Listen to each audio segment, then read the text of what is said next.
China set to iron rules for Japan at the G20 first. Stop deluding yourself into dragging bilateral frictions into multilateral mechanisms to kidnap the world. Second, the Taiwan question is purely China's internal affair, and there is absolutely no room for debate at international forums. Japan had steamed to muddy the waters, but China directly welded the manhole cover shut. Japanese media were completely caught off guard. Japan's preset script was that China would fly into a rage, giving Japan a chance to play the victim and rally Western countries to besiege China. However, China's brilliance lies in adopting strategic neglect. This silence is more lethal than roaring, directly subjecting Japan to a dimensionality reduction in diplomatic hierarchy.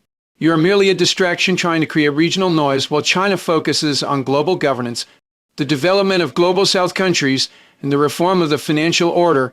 At the G20, a top-tier power roundtable, Japan is simply not qualified to be a topic in China's eyes. The utter silence on the Taiwan question is a textbook -level declaration of sovereign exclusivity. If Taiwan were mentioned at the G20, it would precisely fall into the trap of internationalizing an internal affair. China's diplomatic logic is extremely cold. There is no room for discussion on the Taiwan question, and is even less a bargaining chip for diplomatic negotiations.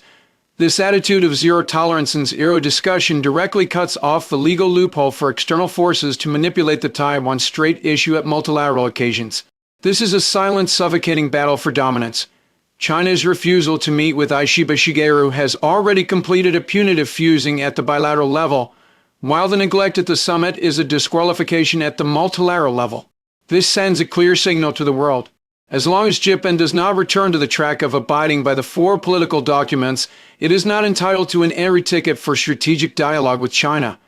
Japan tried to force China to make concessions through international occasions, only to find that it had even lost the qualification to be criticized by its opponent by name, completely reduced to an abandoned pawn on the edge of the great power game chessboard.